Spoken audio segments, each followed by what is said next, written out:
Olá pessoal, Luiz Cláudio aqui de novo, Carlos Bacelar com mais um podcast, pode ser. Queremos agradecer mais uma vez aí, né, a audiência e queria pedir para você que está acompanhando nosso canal que se inscreva lá, compartilha, né, não dá só um like não, compartilha e se inscreva no canal. Tem muita gente que está assistindo, mas não está se inscrevendo no canal. Ajuda a gente aí para trazer cada vez mais conteúdo de qualidade. E hoje nós estamos aqui com o Diego Bacelar. Luiz Cláudio, detalhe, não se esqueça também de ativar o sininho. Toda vez que postar um vídeo... Ah, verdade, gente. Ativa o sininho aí, porque aí toda vez que a gente subir um vídeo, vocês vão ser avisados, né? Isso aí. Então hoje nós estamos aqui com o Diego Bacelar. Diego é pedagogo, tem vários diplomas aí. Diego é um cara estudioso, um cara que está fazendo um mestrado agora, né? E vai falar sobre educação para a gente em tempo de pandemia, né? Uma situação que está complicada aí no mundo todo e as pessoas que estão aí fazendo o estudo remoto, né? Muitas pessoas têm dificuldades e tal, então nós vamos conversar com o Diego sobre isso. Hein, Diego? Primeiro faz o seguinte, coloca aí para o pessoal aí o que você faz e tal, explica melhor pra gente aqui, eu não lembro de tudo, não tem como explicar tudo que você faz. Quantas faculdades? Vamos lá, quantas faculdades você já entrou em um monte e tal, fala pra mim, vamos contando a sua história desde o começo. Primeira coisa, sempre quando eu gosto de relatar a si mesmo, né, que eu falo que sempre quando eu estou falando de educação, eu estou relatando a mim mesmo. Eu sempre costumo dizer, deixar muito bem claro, que eu sou de escola pública, eu vim da escola pública, acredito na escola pública, e estou muito na escola criticada, né, pública. Diego? Escola pública muito criticada. Muito criticada, só que assim, eu acho que a visão da escola pública que nós criamos assim, culturalmente, que é algo histórico, né? É algo histórico isso.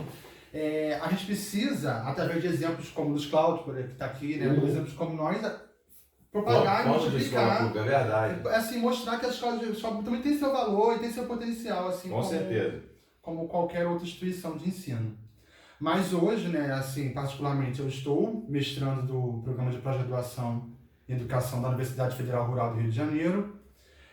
Iniciei uma especialização em educação especial inclusiva pela Universidade Federal do ABC, Paulista.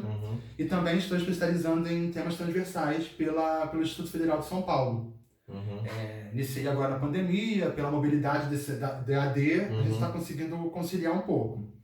Atualmente eu estou dentro da rede de educação dos Santos Anjos, estou ali, trabalho mais especificamente com a parte de informática educacional, que é uma vertente que tem sido mais pegada dentro desse contexto de educação em tempos de pandemia.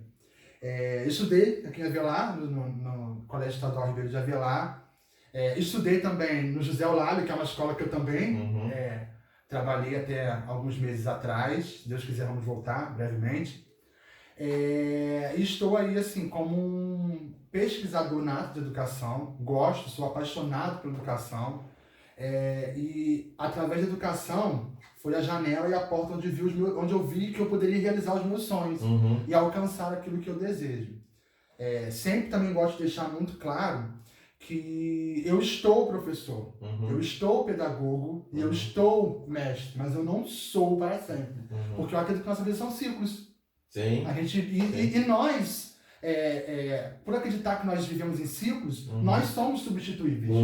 Alguém vai chegar e vai fazer o melhor, ou vai fazer como você faz, ou não vai fazer o pior, mas vai ter alguém vai ter alguém para fazer. Entendeu?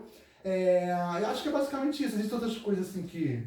Mas aí fala pra gente aqui, conta pro pessoal lá, como é que foi, o que te levou pra isso? O que te levou... Não para como a gente no outro episódio, educação física, que nem cada um vai para um lado, mas o que te levou para a educação? Você já gostava desde pequeno? Como é que foi? Sua mãe que mandou? Como é que foi isso aí? Essa história é muito interessante porque o meu primeiro vestibular que eu fiz para engenharia.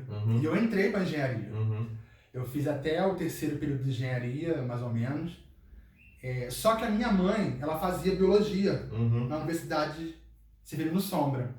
E eu fazia muitos trabalhos para minha mãe em casa. Ela fazia a biologia, que era a licenciatura plena, né? Sim. Bacharel, licenciatura. Então, eu me envolvi muito com aquela área. Gosto, né? E o que aconteceu? Desde escola eu gostava de Mas nunca tinha me atentado para isso. Desde a escola, o professor às vezes pedia para passar dever no quadro, eu ia. O amigo tinha dúvida, marcava grupo e ia ajudar. Entende? Já tinha um dom, né? Até que é muito interessante, a pessoa que você está agora nem lembrar disso. O pastor Roberto, uma vez eu pedi autorização a eles, e ele me cedeu uma sala da Igreja Batista para eu dar aula particular. Eu no ensino médio ainda. Bacana, hein? Aí eu me lembro que até a tia Alice, ela ficava com a chave da igreja. E como ela morava perto da minha casa, eu descia, pegava a chave. Pegava a chave e dava aula lá. Ia dar aula lá. Inclusive, minhas primeiras alunas foram Juliana Keller e Ana Júlia Kelly. Eu dava aula para elas particular, na sala da Igreja Batista. E dali, isso foi suscitando, até que chegou um dia, na universidade, a gente tinha aquelas disciplinas optativas. E eu puxei uma disciplina optativa, eu lembro até hoje, era Psicologia, Aspectos Cognitivos, que era uma disciplina que era para preencher carga horária. Eu fui fazer a disciplina, acabei me envolvendo com aquela coisa toda, prestei o vestibular, fiz o Enem de novo, prestei o vestibular de novo, aí consegui entrar para Biologia pelo consórcio UFRJ-CEDERJ, e depois, assim, a fim de aprimorar a minha prática pedagógica, né, a minha prática de ensino, eu ingressei também em 2015 no curso de Pedagogia.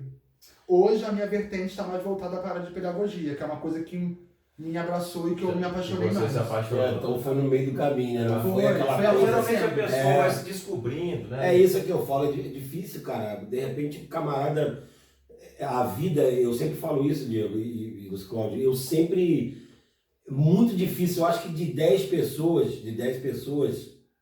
2 pessoas geralmente faz o que realmente gosta. E a maioria das pessoas, até quem faz a própria faculdade, às vezes se arrepende no meio do caminho. Poxa, na verdade não era isso. Tem várias histórias. Muita gente, né? Eu queria ser advogado, só por causa do nome, né? E às vezes a pessoa vai depois fazendo outras coisas, vai exatamente, ele se achou no meio do caminho. Se achou no meio do caminho. Então isso é muito interessante, porque tem gente que se descobre depois, até 15, 16 anos, você queria ser médico. Aí depois você vê que médico não tem nada a ver com você. Exatamente. Então, você, como ele se descobriu no meio do caminho.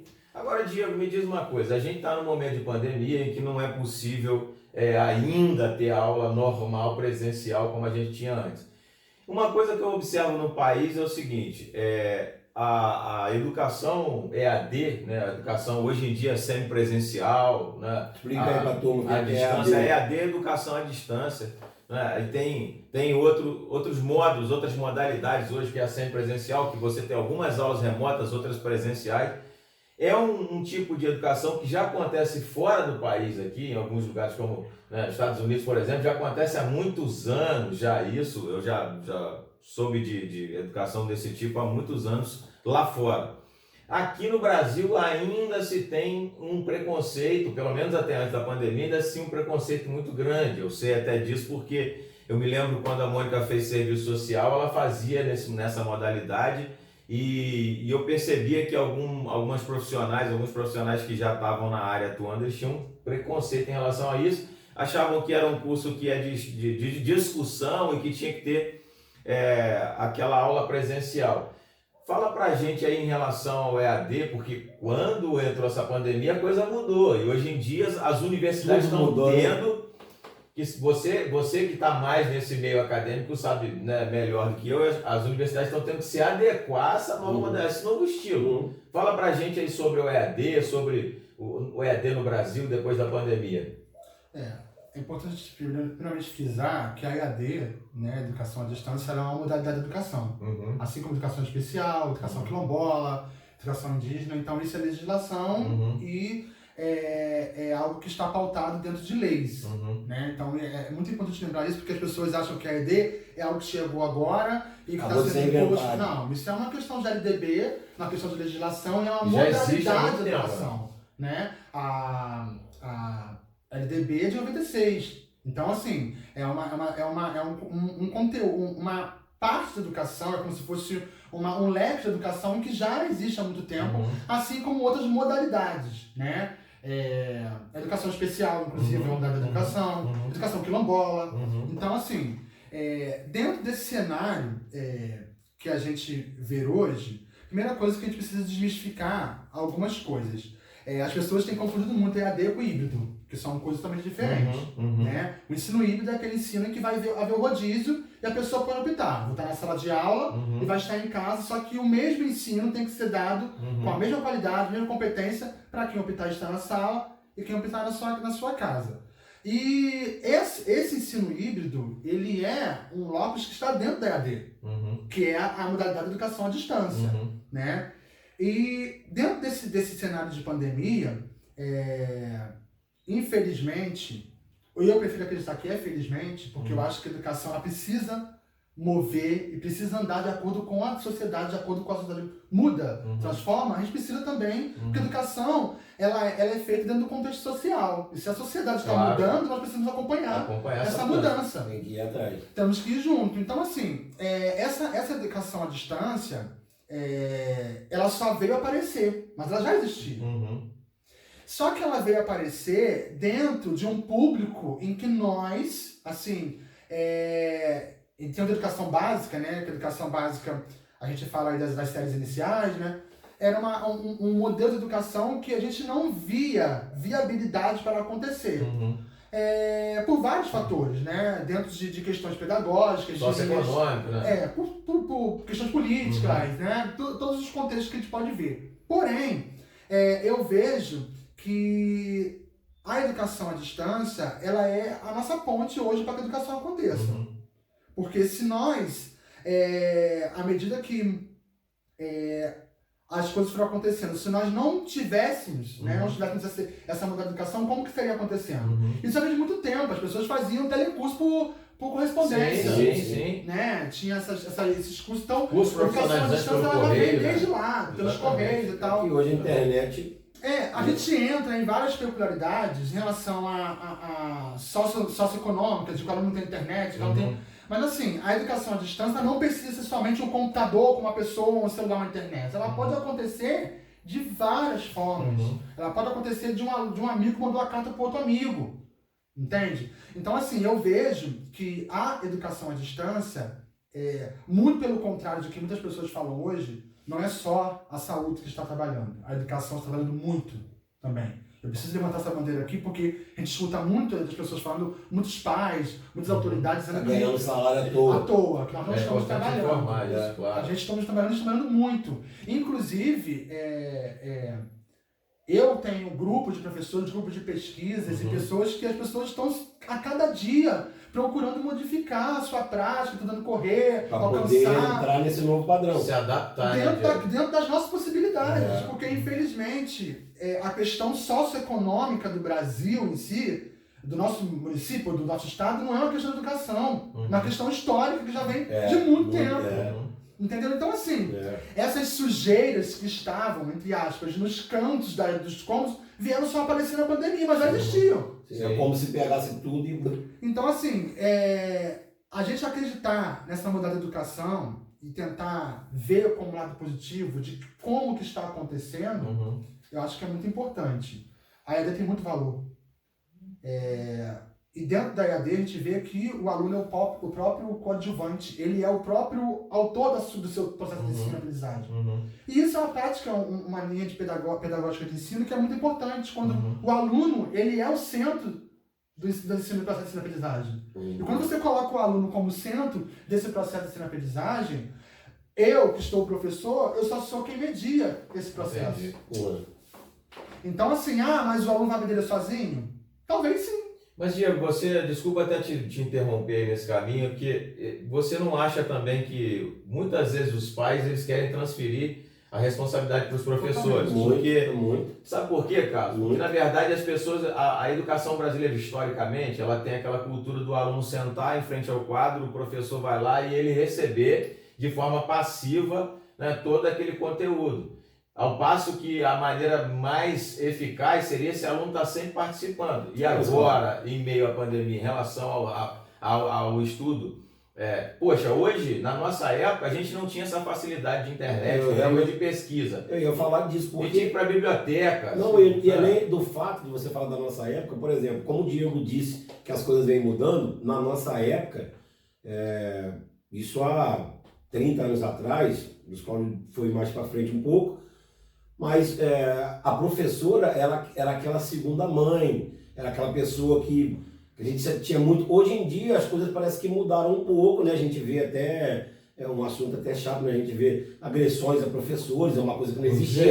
A gente respeitava como se ela fosse a segunda mãe. Mas isso é algo histórico, porque dentro de uma linha de pesquisa que eu faço dentro da minha dissertação de mestrado, a gente vem vendo que esse caráter de mãe como professora é algo histórico. Tanto é que a palavra maternal vem de mãe. Vem de mãe, exatamente. Porque tinha-se a questão de professora como cuidado, de cuidar. Então isso é algo também histórico, né?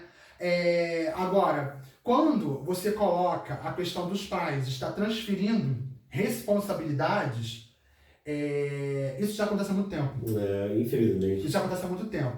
Só que o que aconteceu agora com essa pandemia foi que os papéis se trocaram. O pai sempre colocou sobre a escola a responsabilidade de educação. Porque a escola é responsável por escolarização. Isso. Educação nós fazemos também. Porque se um aluno foi lá e empurrou um amigo sem querer, eu posso chegar para o aluno e falar, poxa, não empurra. É uma educação. A gente pode interferir e temos que interferir.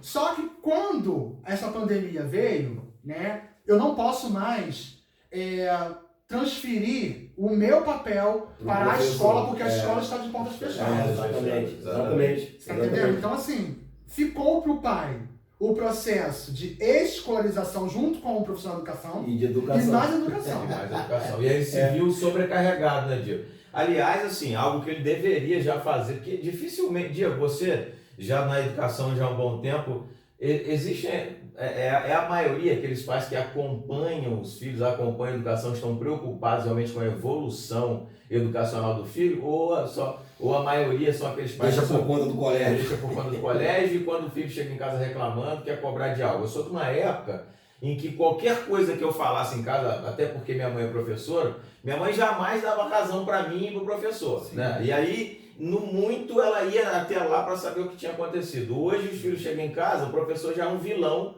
independente. Sem saber o outro lado. Exatamente, né? Muitas vezes de uma criança pequena que, na verdade, a criança mente não na intenção de fazer maldade, mas ela fica com medo de ser repreendido pelo pai. E a criança também, Cláudio, acha que... É todo um processo também psicopedagógico, que os psicopedagogos podem dizer melhor do que eu não sou ainda, não sei, né? Vai que você chega. Existem vários processos que podem levar a criança a fazer isso. Por exemplo, às vezes a criança quer uma atenção em casa, vai chegar e vai falar. Exatamente o que eu ia falar. Às vezes um filho é mimado em casa e ele acha que pode fazer aquela birra, aquela coisa também com o professor, porque ele acha que, como eu faço uma birra e o meu pai cede, eu posso fazer uma birra, o professor vai ceder também, só que o professor não está ali para isso. Ou a falta de atenção, né, cara? Às vezes o filho não tem atenção dos pais em casa.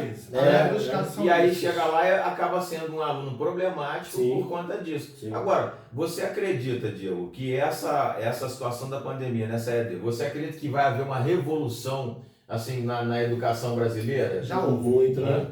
Já houve, e eu costumo dizer, assim, para as pessoas que eu sou próximo, que eu dialogo muito sobre educação, porque eu respiro, né? Transpiro educação. A tecnologia veio e não vai sair mais. Não. Isso é um caminho sem volta. Nós precisamos dar as mãos à tecnologia. Não ver a tecnologia como uma ameaça. Não, pelo contrário, como aliada. Como aliada. Nós precisamos ter essa noção. E essa EAD, eu acredito que, principalmente no Brasil, onde nós já vemos com ideal de educação, e educação brasileira, existe um abismo muito grande aqui. Gigante, né? Muito grande. Sim.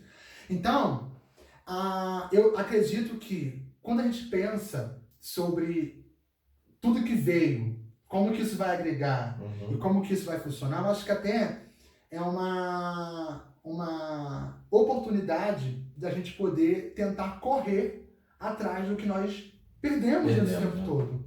Porque a EAD ela vai continuar acontecendo junto com o ensino presencial. Porque a gente precisa alcançar o que foi perdido. Exatamente. Entende? Com você. Aí você fala, mas alcançar o que foi perdido, por que não está acontecendo nada? Está acontecendo. Só que a educação não é somente o processo de saber ler e escrever. As pessoas têm essa concepção histórica, errônea, de que educação é somente você saber, escolarização é somente você saber ler e escrever. Não é somente isso. Existem outras questões pedagógicas, sociais, psicológicas, políticas, religiosas, culturais, que envolvem todo o processo de educação, de escolarização. Não é somente eu chegar ali, o aluno sabe ler, ele sabe escrever, ok. Pronto, já tá... Ô Diego, agora fala pra gente já tá caminhando pro final, passa muito rápido. O que você acha, na sua opinião, qual foi assim que explodiu aí a pandemia, que vocês tiveram que trabalhar desse jeito aí, a qual você já citou aqui, qual foi a maior dificuldade, cara, que vocês encontram até hoje? Qual é a maior dificuldade? O maior problema é esse aqui. Você já falou dele nesse papo, ou você ainda não falou? Fala pra gente qual é o maior problema. Assim, porque existem locos, né? Existem instâncias dentro da educação e que cada uma dessas instâncias precisam ser pensadas e cada uma delas existe uma espinha dorsal que a gente precisa... mas eu vou falar sobre duas, vou dividir essa questão em duas, e vou falar sobre questão pedagógica e questão racional, que é pensando como qualquer pessoa pensa. E como questão pedagógica, eu acho que o maior desafio da educação hoje é a avaliação. Avaliar Nossa, é mesmo. o aluno em EAD, em você não está acompanhando de perto, né? É muito difícil. E eu vou ser muito sincero. Não existe receita para isso. A minha opinião é uma coisa muito singular. Mas não existe receita para isso. Porque o modo como eu avalio os casos não é o modo que eu avalio o caso. Não era assim com o ensino presencial, tampouco será no ensino remoto. E ali na sala você está vendo, você está... Agora eu preciso saber, por exemplo, vamos fazer um levantamento por baixo, né? Assim, por baixo que eu digo na maioria de realidade. O que os alunos têm hoje é apostila impressa. Eu não sei se quem fez aquela apostila foi um aluno, se foi o pai dele, se foi alguém que fez com ele, se viu na internet, eu não sei. Verdade, hoje tem o Google, né? O Google ajuda todo mundo. O cara vai ali e pesquisa no Google. Então você está entendendo como... então você acha que vai cair? Você acha que vai cair Olha, eu acredito que não seja, eu não acredito que vai cair, mas por exemplo... Eu estou falando a questão do eu acho que do essas avaliações, mas essa questão de aprendizado no Brasil é feita por índice de avaliações externos, de MEC e tal, todos esses INEP. Acredito eu que o governo não faria uma avaliação nesse contexto que nós estamos. É um tiro no pé, minha opinião. Sim. E a outra vertente, racionalmente falando, assim, longe de ser pedagogo professor, eu acho que um outro ponto que pega muito, para mim, outro desafio é a família. As famílias precisam trazer para elas o pensamento, a reflexão, a ação, de que elas são fundamentais nesse processo de ensino-aprendizagem neste momento e em todos os momentos do processo educacional. Independente se é AD ou presencial, ou remoto, ou híbrido, a família precisa. Tá junto. E não só precisa como deve, porque isso é legislação de ECA. A família tem que assegurar a educação à criança. Então, Diego, aí um cara que eu sou fã, ele até assim, já é falecido, mas é o professor Pierre Luigi, ele falava sempre isso, que na escola o aluno não está estudando, ele está aprendendo, ele está entendendo, na verdade. E ele vai aprender e estudar em casa, cara. Porque aí ele sempre falava isso, que para você estudar, o estudo realmente é você sozinho, é aquilo solitário, é você remoendo, revendo tudo aquilo que você... Exatamente, o processo de aprendizagem depende disso. No Brasil, infelizmente, se tem a cultura de que você vai para a escola, você ouviu o professor falar, escreveu no caderno, vai para casa e pronto, acabou. No próximo dia você volta para a aula. Ninguém tem aquele costume de... Quer dizer, ninguém é casa cheia, né? Mas a maioria não tem aquele costume de chegar em casa, rever, fazer um resumo daquilo que aprendeu. E aí os pais vão ao encontro disso também, né? Não cobra do filho, você já foi para... Só quer saber se o filho foi... Não, hoje tem aula, hoje você tem que ir para a escola. Também, mas em casa não cobra. A brasileira passou a ser uma escola assistencialista. Pois é. Esse é uma coisa que eu acho necessário, mas eu acho que é uma necessidade que devia ser vista, sabe? Essa questão da escola assistencialista obstruiu um pouco a educação. Eu penso dessa forma, mas é algo que a gente vai ter que andar como um formiguinha aí pra... Tem gente, cara, que infelizmente, por exemplo, a gente já ouviu isso aí, até no começo da pandemia, de tinha aluno aí que estava preocupado não com a aula parar, mas com a merenda que não ia ter. Então, o que o Diego está falando, é questão de mudar pensamento, de mudar cultura, de mudar... Que o aluno veja na escola um local onde ele vai ter uma boa alimentação. Eu acho super correto. Mas que ele também veja na escola um outro motivo, não somente o local de ir comer. Uma merenda, né? Informação, né? Bom, gente, chegando aí ao finalzinho de mais um podcast, o tempo aqui voa.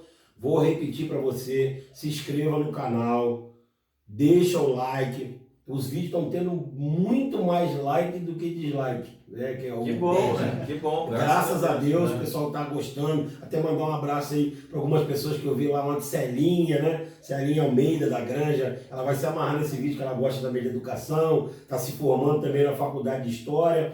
Um abraço aí para todo o pessoal que está comentando nos vídeos. E também não deixe de ativar o sininho para toda vez que for colocado o vídeo no canal, você recebe a informação aí e você vai lá e assiste seu vídeo. Né, é verdade, gente. E queria também, assim, aproveitar aqui e parabenizar os professores que estão trabalhando ainda, que ainda estão fazendo esse trabalho.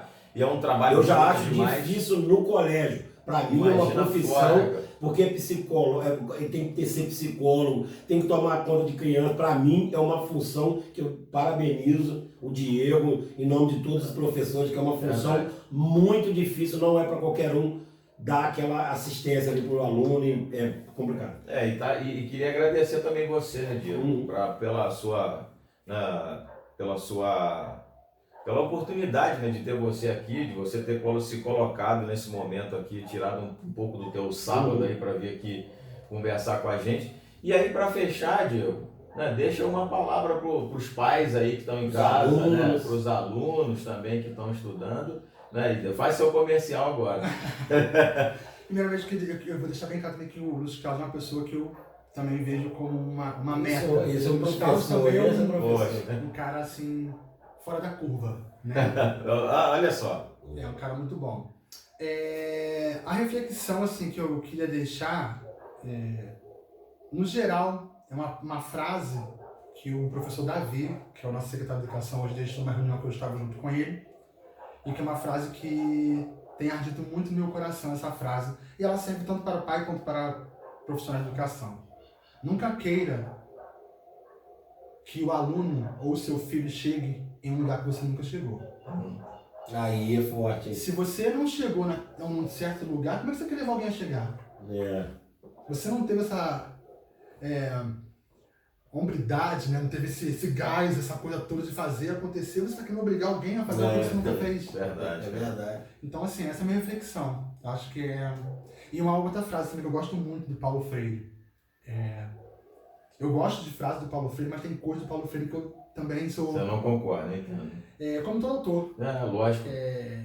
Que quando a educação não é libertadora, o sonho do oprimido é ser opressor. Terminar com essa. Terminar com essa. E é mais ou menos isso, assim,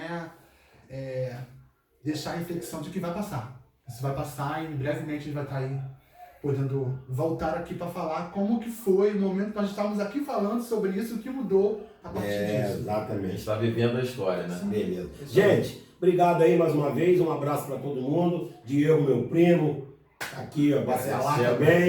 Agradecer a presença dessa fera aqui, deixando aí um pouco de conhecimento para as pessoas, para nós aqui também. A gente vai sempre aprendendo. Um abraço, obrigado por tudo aí, até a próxima. Tchau, tchau.